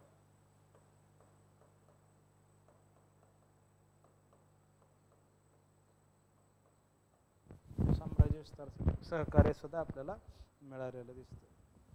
प्रदेश काय असलं त्यापैकी मगध राजाची सत्ता त्यास श्रेष्ठत्व प्राप्त करण्यासाठी वैवाहिक संबंधामुळे मिळालेल्या शकांच्या ताब्यात मगध चंद्रगुप्ताला जिंकता आला. शक सुद्धा त्यातनं संपवताना मदत झाली. शकांचा नष्ट करत असताना मदत झाली. अनेक राज्य जिंकणे चंद्रगुप्ताला सहज शक्य झाले. चंद्रगुप्ताने गंगा खोरे प्रयाग साकेत मगध या प्रदेशावर अधिराज्य गाजवले. कुमारदेवीशी केलेला विवाह चंद्रगुप्ताला भाग्यशाली ठरला.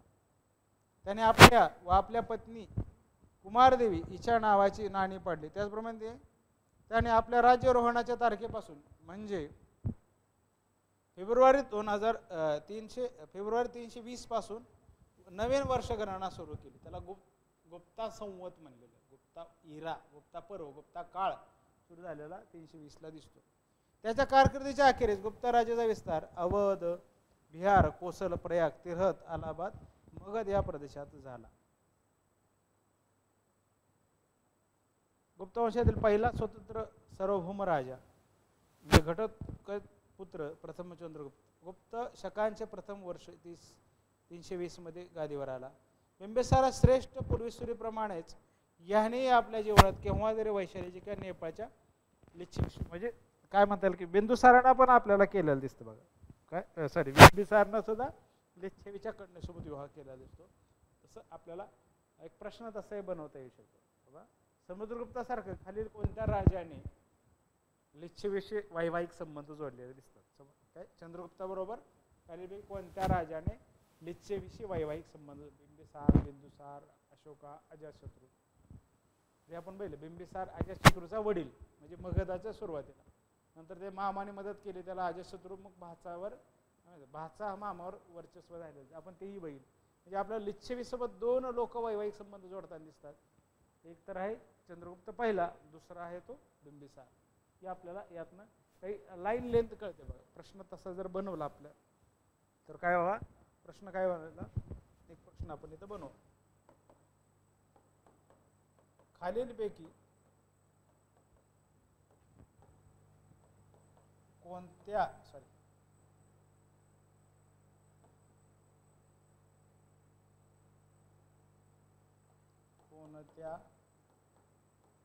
राजाने चंद्रगुप्त पहिल्यासारखे वैवाहिक संबंध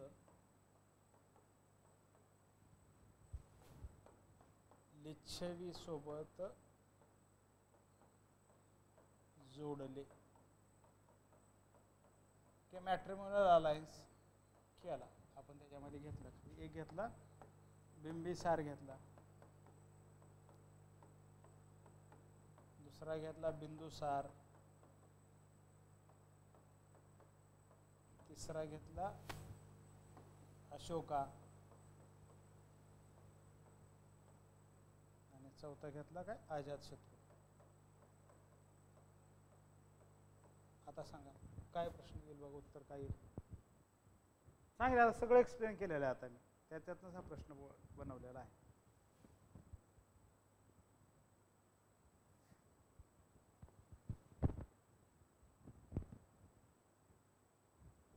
आपले आसन मजबूत करून दुसऱ्या मगध साम्राज्याचा पाया रचला. प्रथम चंद्रगुप्त आणि लिच्छवी घराणे यांच्या या संयोगाची स्मृती नाण्यांच्या द्वारे जतन केलेली आहे. म्हणजे ह्याचं जे आहे ते नाण्याद्वारे पण आपल्याला आलेलं दिसतं, नाण्यात माहिती. एका बाजूला चंद्रगुप्त आणि त्याची राणी लिच्छवी राजकन्या कुमारदेवी यांच्या उभ्या आकृती, तर एका बाजूला लिच्छवाह या अक्षरासहित भाग्यदेवता लक्ष्मीची आकृती ही नाणी आहेत. चंद्रगुप्ताचा उत्कर्ष हा त्याच्या लिच्छवीशी झालेल्या संयोगामुळेच आहे असा अर्थ बहुधाही सर्व सांगत असावे. स्मित असे सुचवतो की लिच्छवी पाटलीपुत्र येथे कुशाणांचे मांडलिक किंवा सामंत म्हणून राज्य करीत असावेत. लग्न संबंधामुळे चंद्रगुप्ताकडे त्यांच्या पत्नीच्या घराण्याकडे सत्तेचा वारसा आला असावा. पण श्रीगुप्ताच्या काळात सुद्धा पाटलीपुत्र गुप्तांच्या ताब्यात होते असे ॲलन नावाचे अभ्यासक आहेत असे म्हणणे आहे. समुद्रगुप्ताच्या विजयाच्या गंत्रीवरून असा तर्क होतो की त्याच्या पित्याची सत्ता मगध आणि जवळपासच्या प्रदेशात काय म्हणतात मर्यादित असावी. ॲलनच्या मते पुराणात गुप्तांकित प्रदेशाचे नामनिर्देश करणारे जे लोक आहेत ते चंद्रगुप्ताच्या आपल्याला काय म्हणता येईल की कारकिर्दीच्या संदर्भातील आहेत. गंगातटीचे प्रयाग म्हणजे अलाहाबाद, साकेत म्हणजे अयोध्या, मगध, दक्षिण बिहार या सर्व प्रदेशाचे राज्य गुप्त वंशातील राजे आपल्याला यामधनं काय म्हणता येईल त्याच्यात भोगतील. गुप्तांकित प्रदेशाच्या या काळात वैशाली उत्तर बिहार समाविष्ट नाही हे दिसतेच. म्हणून वैशाली चंद्रगुप्ताच्या प्रारंभीच्या विजय प्राप्तीपैकी एक आपल्याला असलेली दिसते. या आलनच्या दृष्टिकोनाशी सहमत होणे अवघड आहे.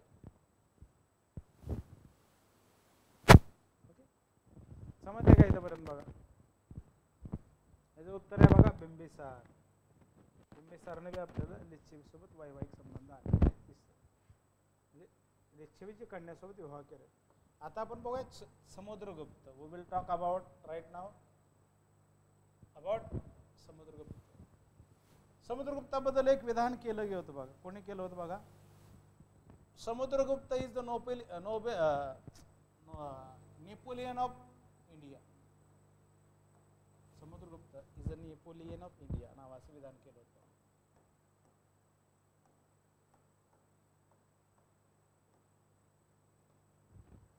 अष्टदिग्गज त्रिसमुद्राधिपती वेगळ्या प्रकारचा असणार आहे. 335 इसवी सन 335 ते इसवी सन 380.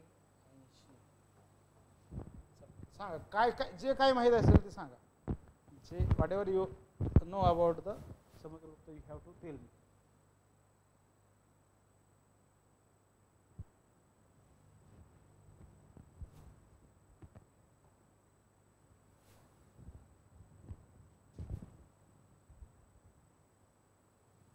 An inscription engraved at a later date on the Ashokan pillar at Allahabad known as the Prayag Prashasti. पहिला inscription evidence काय प्रयाग प्रशस्ती.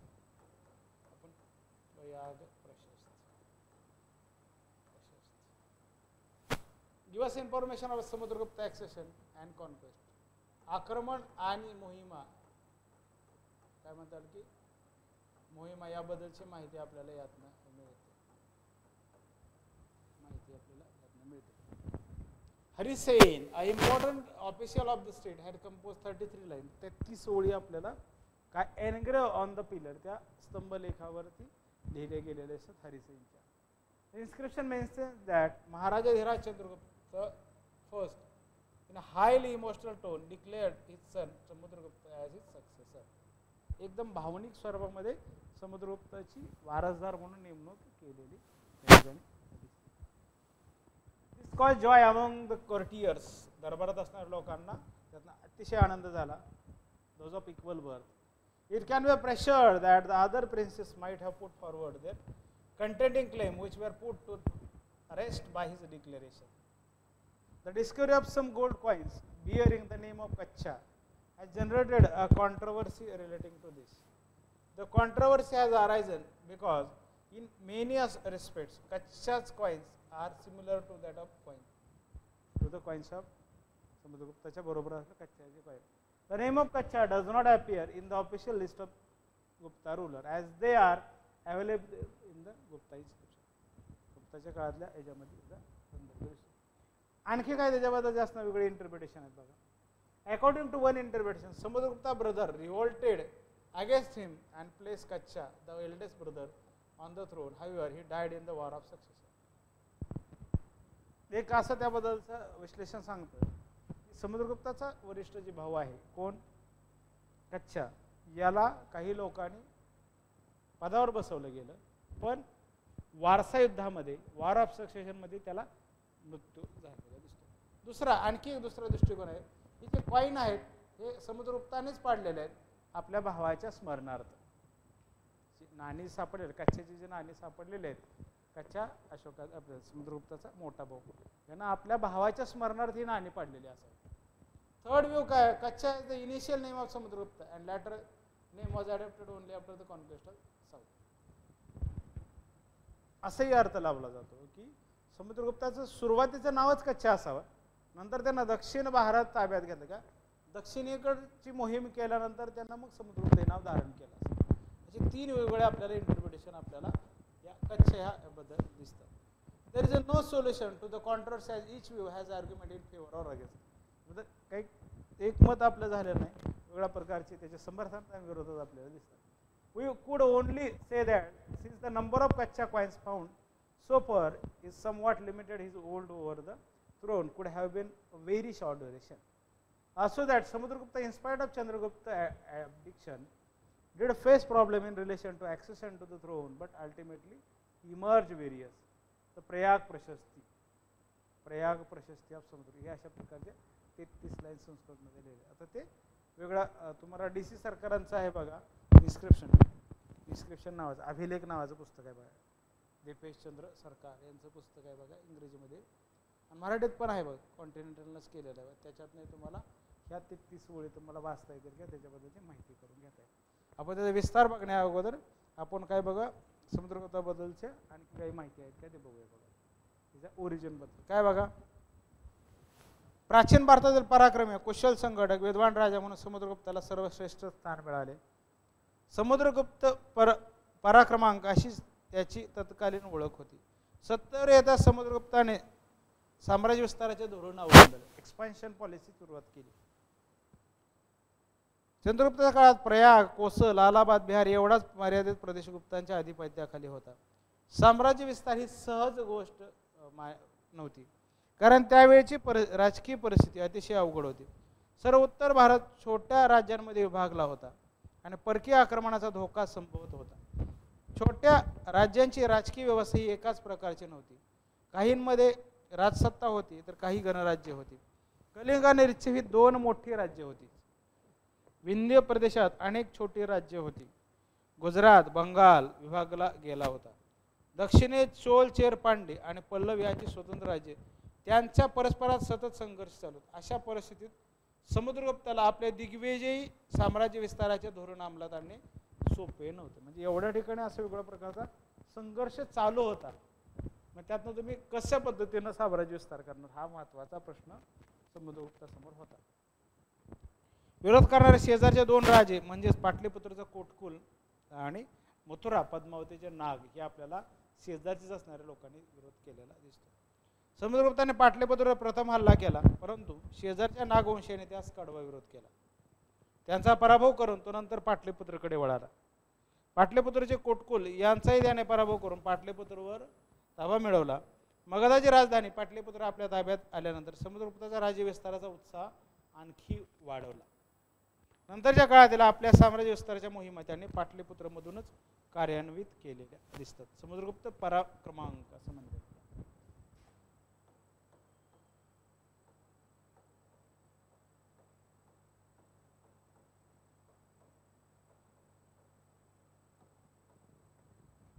समुद्रगुप्त पराक्रमांक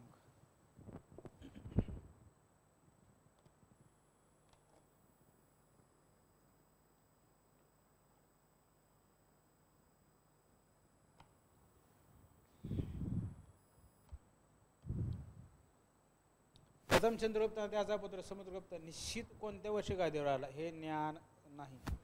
बनावट नालंदा नुपूरमध्ये आढळल्या जर काही किमती द्यावायची असेल तर ही घटना गुप्त शक 5 मध्ये म्हणजेच 325 मध्ये पडली असे पाहिजे, पण हे संशयास्पद. अलाहाबाद प्रशस्तीवरूनच नव्हे तर रुद्रपूरच्या शिलालेख चंद्रगुप्ताला आपल्याला सोर्स आणखी काय म्हणलेलं आहे, नाव काय दिलं बघा,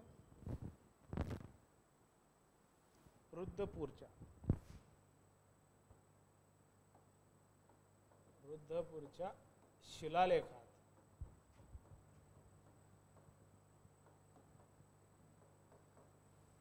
शिलालेखात काय म्हणतात, समुद्रगुप्ताला लावलेल्या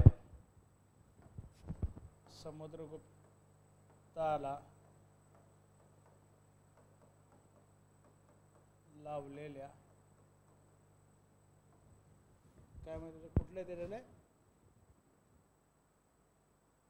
तत्पाद परिग्रहित या उपाधीवरून. काय बघा, तत्पाद परिग्रहित ही उपाधी आहे बघा. रिद्दपर्च्या शिलालेखात ही समुद्रगुप्ताला लावलेली जी काय आहे ती उपाधी. हे स्पष्ट होतं की प्रथम चंद्रगुप्ताच्या पुत्रामधून सर्वात लायक वारस म्हणून समुद्रगुप्त निवडला गेला होता. हा नवीन राजा कदाचित कच्छ म्हणूनही ओळखला जात असावा. कशाबद्दल सांगितलंय, भाव असावा, कोणी सांगते त्याच्या मारलं भाव असावा, किंवा त्याचं सुरुवातीचं नाव असावं, किंवा त्या भावाला मारलेला काय काय पद्धतीने. भारताचे राजकीय ऐक्य घडवून आणणे, धरणीबंद आणि स्वतःला महापद्माप्रमाणे त्याचा एकमेव शास्ता एकराट बनविणे हे समुद्रगुप्ताचे ध्येय होते. पण आर्यावर्तात गंगा आणि तिला मिळणाऱ्या नद्या यांच्यावरच्या खोऱ्याचा भाग आणि त्याबरोबर मध्य आणि पूर्व भारतातील काही जिल्हे एवढेच काय ते त्याने कायमचे खालसा केलेले प्रदेश आपल्या सर्व क्षत्रांत पूर्वसूरीप्रमाणेच या सर्व राजोच्या निही रुद्रदेव, मतेल, नागदत्त, चंद्रवर्मन, गणपती नाग, नागसेन, अच्युत, नंदी, बलवर्मन आणि आर्यावर्तातील कित्येक राजे यांना निशेष केले. कोटकुलाच्या वंशजालाही बंदी केले. वन्य प्रदेशातील राजांना आटविक आपले चाकर बनवले. मोक्ष ग्रहण मोक्ष ह्या नावाची थिअरी, याच्यावर पण प्रश्न आला. मोक्ष ग्रहण मोक्ष, एखादा राज्य ताब्यात घ्यायचं, त्याला मांडलिक बनवायचं, परत मोकळं करायचं, ही आपल्याला समुद्रगुप्ताची पॉलिसी असलेली दिसते. दीक्षितांच्या मते रुद्रदेव म्हणजे रुद्रसेन वाकाटक होय, पण वाकाटकांना आर्यावर्तांचे राजे धरता येणे अवघड आहे. शिवाय समुद्रगुप्ताच्या काळी ते तसे निशेष होण्याच्या अवस्थेत नव्हते. बलवर्मनला आसामचा एक राजा समजणेही टिकणारे नाही, कारण आसाम हे त्यावेळी सीमेवरचे एक राज्य प्रत्यंत म्हणून ओळख पाहिले जात होते. तो आर्यावर्ताचा भाग नव्हता. आर्यावर्त म्हणजे उत्तर पथातले असणारे जे काही राजे आहेत. मध्य दोआबातील बुलंद शहर येथे सापडलेल्या एका मुद्रेवरून मतील नावाच्या एका व्यक्तीचा उल्लेख आहे. हाच तो मतील म्हणून ओळखण्यात आला आहे. मुद्रेवर कोणतीही सन्मानदर्शक पदवी नाही, ह्यावरून ती कोणातरी सामान्य माणसाची खाजगी मुद्रा असावी असं ॲलन सुचवतो. पण कसलीही सन्मानदर्शक पदवी न लावता राजाचे उल्लेख केले गेल्याची कितीतरी उदाहरणे आहेत. चंद्रवर्मन हा सुसुनिया शिलालेखात उल्लेखलेला त्याच नावाचा राजा असावा. पुष्करणाचा राजा असून घृणघाती सनदेत आढळणारा चंद्रवर्मन पोट्टाचा संस्थापकही हाच असावा. काही विद्वानांच्या मते पुष्करण म्हणजेच मारवाडातील पोकरण किंवा पोकुर्ण होय. पुष्करण तसेच चंद्रवर्मनचा बाप म्हणजे सिंहवर्मन म्हणजे मंदासोर वंशातील सिंहवर्मन असे ते समजतात. पण ह्या तर्काला पुष्टी देण्यासारखे फारच थोडे काही म्हणता येईल. पश्चिम माळव्याच्या वर्मन कुळासंबंधी माहिती देणाऱ्या कोरीव लेखात चंद्रवर्मनचा आणि त्याच्या पराक्रमाचा निर्देश नाही. पुष्करण म्हणजे खरोखरी बंकुरा जिल्ह्यातील सुसुनिया टेकड्यांच्या ईशान्येस 25 मैलावर असलेले दामोदर नदीच्या काठचे पोखरण नावाचे खेडे होय. गणपती नाग, नागसे, नंदी हे नागराजे असावेत. पैकी गणपती नागवंशीयच होता हे उघड आहे. मथुरा नरवर जवळचे पवाया बेसनगर येथे सापडलेल्या नाण्यावरून या राजाचा पत्ता लागतो. ग्वाल्हेर आणि झाशी याच्यातील सिंधू नदीच्या तीरावरील पद्मावती येथे ज्याची अखेर झाली. म्हणजे आपल्याला वेगळ्या पद्धतीने आपण समजून घेतोय समुद्रगुप्ताबद्दलची काय काय माहिती.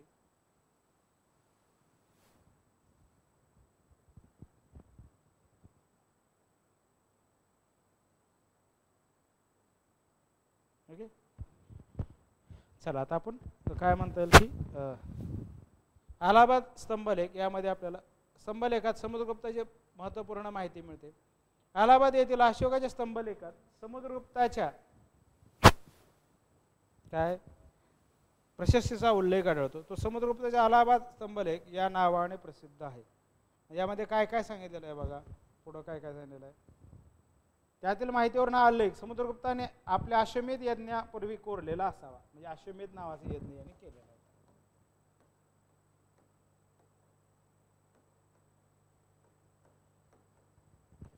पूर्वी हा प्रयाग प्रशस्ती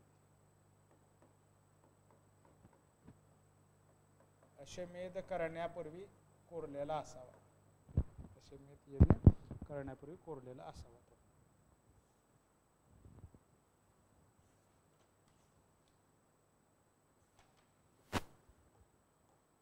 अश्वमेध यज्ञ त्या आलेखाचा मसुदा समुद्रगुप्ताचा राजकवी हरिसेनवर प्रश्न आलेला आहे. तर पुढील घटनाविषयी माहिती आहे. समुद्रगुप्ताचे प्रारंभिक जीवन त्यात काय काय दिलेलं आहे.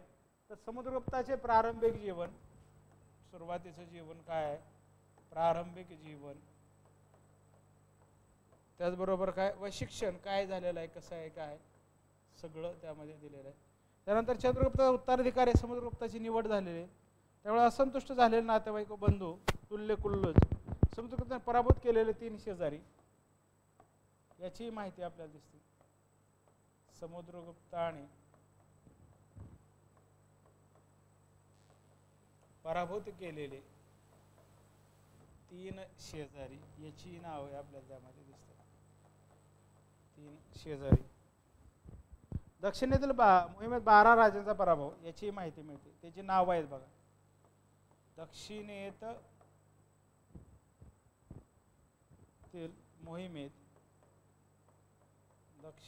मोहिमेत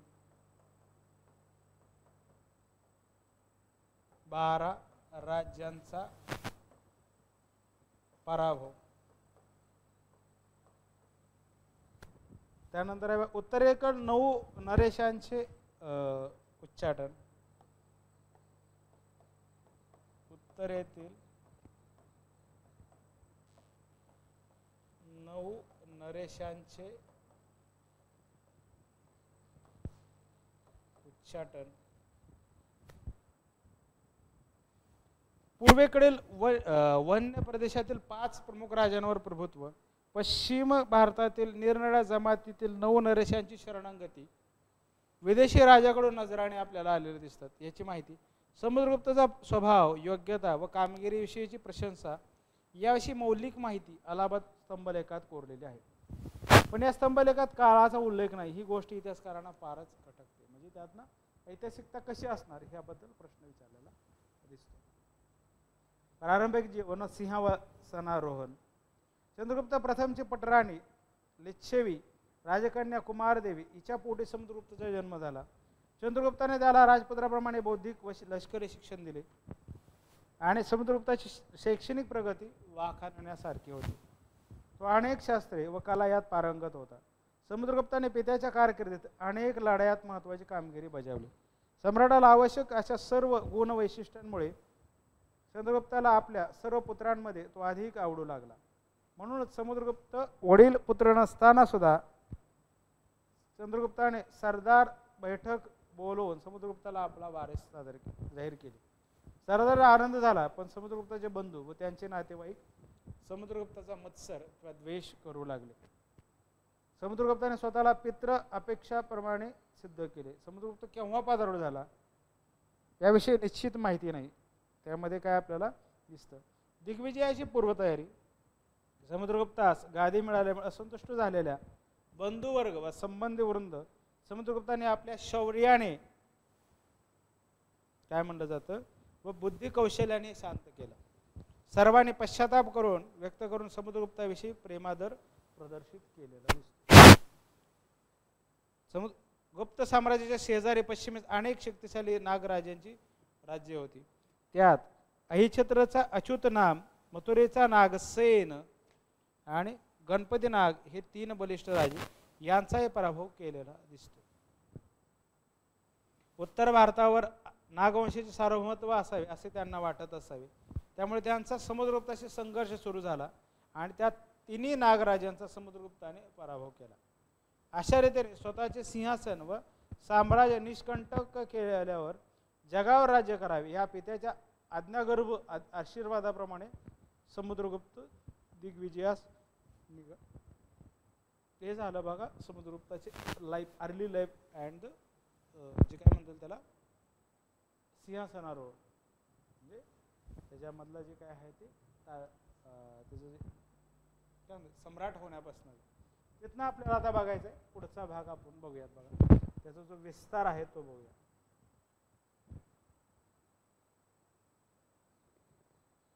Expansion and the consolidation. For the expansion of Gupta over Samudragupta adopted aggressive policy of conquest.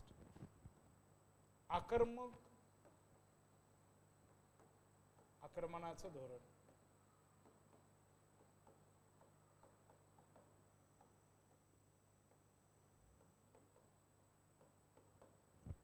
This initiated a process which culminated in the formation of Gupta Empire. However, we have to take note here of the fact that in certain region, particularly in south, he let the king he had defeated rule over their region. Of course, they accepted his suzerainty and paid tribute. Such a policy adopted in relations to the far-flung areas might have paid dividend in solving problems of communication and effective control. Hence, bringing about stability for the time being, let us briefly discuss the aggressive campaign taken by Samudragupta in various regions. Well, meaning that we have to know about all campaign of only one for the record. Prayag प्रशस्त्या फारिसी campaign in Aryavarta, आर्यव्रतातला असणारी मोहीम. आर्यव्रत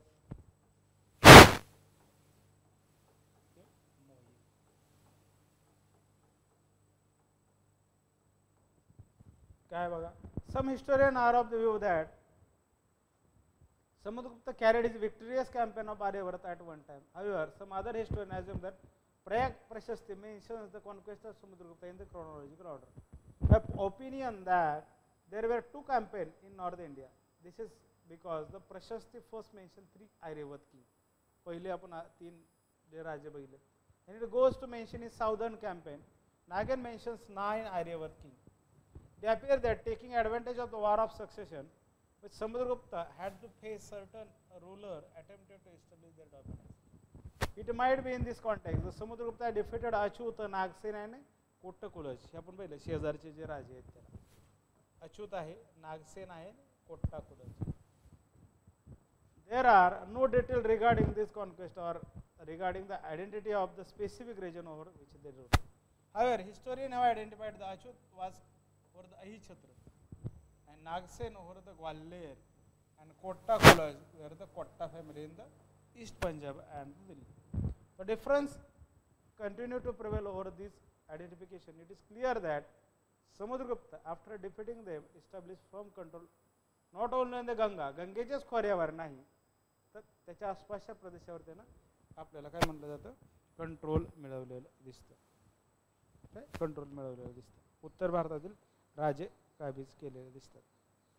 कोणत्या कोणत्यात बघा गुंतलेला असताना आर्यावर्तातील पुढील 9 नरेश आणि गुप्त सत्तेविरुद्ध राजसंघ बनवून युद्ध पुकारले होते. ते बघायचं आपल्याला. साऊथचं कॅम्पेन एकदा बघूया आणि मग त्याच्याकडे जाऊया आपण.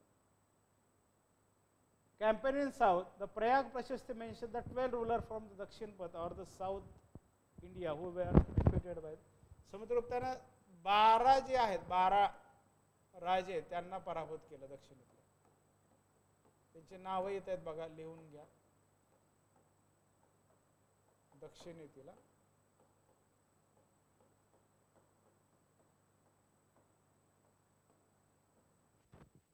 महेंद्र ऑफ कोसल, रायपूर, दुर्ग, संबलपूर, बिलासपूर. एक आहे बघा महेंद्र कोसलचा महेंद्र. दुसरा आहे बघा Vyaghraraja of Mahakantara, Jaipur of the forest region of Orissa. तिसरा आहे बघा Mantaraja of Kaurata, probably Sonpur area in Madhya Pradesh और plain country to the south east north east of Mahendra hill. चौथा आहे बघा महेंद्रगिरी ऑफ पिष्टपूरचा महेंद्रगिरी, पिष्टपुरम, ईस्ट गोदावरी. पाचवा आहे बघा काय म्हणता येईल की स्वामी दत्त ऑफ कोटुरा. सहावा आहे दमान ऑफ इरंडपलई, चिकोल्यावर वेस्ट गोदावरी डिस्ट्रिक्ट. सातवा आहे बघा विष्णुगोप, कांचीचा विष्णुगोप, चिंगलपूट डिस्ट्रिक्ट. आणि आठवा आहे बघा नीलराज ऑफ अवमुख, अवमुख गोदावरी व्हॅली. नववा आहे हस्तिवर्मन ऑफ वेंगी, वेंगीचा हस्तिवर्मन राजा. 10वा आहे उग्रसेन पलकचा, नेल्लोर जिल्हा आहे त्यातला, तो कोण आहे तो उग्रसेन. 11वा आहे कुबेर, देव राष्ट्राचा असणारा कुबेर. 12वा आहे Dhananjaya of Kostalpura, possibly North Arcot district in Tamil Nadu. However, again there are differences among the historians as to specific identification of these king and their kingdom. The Prayag Prashasti says that Samudragupta showed favor to the Dakshinpath king by capturing them and then releasing. ग्रहण आणि मोक्ष ही आपल्याला theory त्यानं वापरलेली दिसते. ग्रहण आणि मोक्ष ही धोरण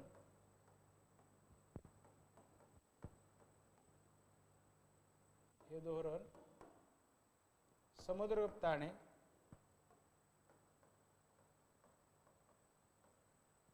दक्षिणेसाठी वापरलेलं दिसतं.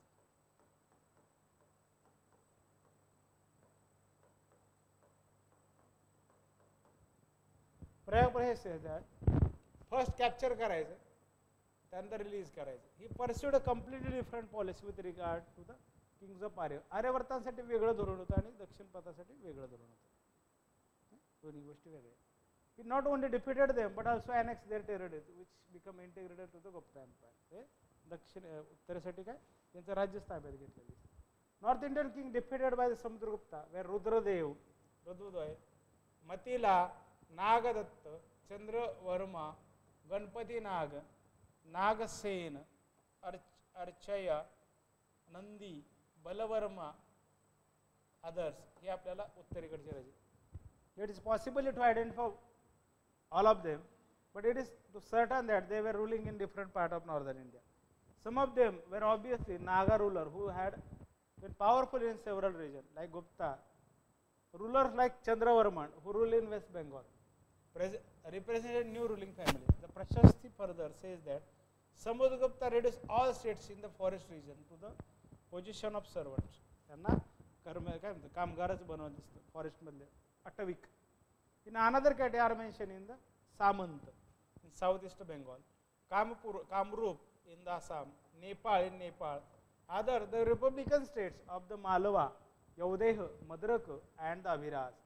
They paid him tribute of all kinds, carried out his orders and paid him homage. त्याला ट्रिब्यूट पाठवत असे समुद्रगुप्ताला आणि त्यातनं आपल्याला ते चालवले दिसते. Ruler of another category of states acknowledge his sovereignty in different way. म्हणजे सेल्फ सरेंडर म्हणजे स्वतः शरणागती पत्करलेली राजे, त्यामध्ये मुलीचा विवाह आपल्याला त्यासोबत केलेला दिसतो. Request for the administration of their own district and provinces. This means that they remain independent but their independence had been approved by the Samudragupta. त्यांचं स्वातंत्र्याच्या समुद्रगुप्तानंच आपल्याला काय म्हणतात मान्य केलेलं दिसतं. शकाचे resident of different island countries including समन सिंहलब्स.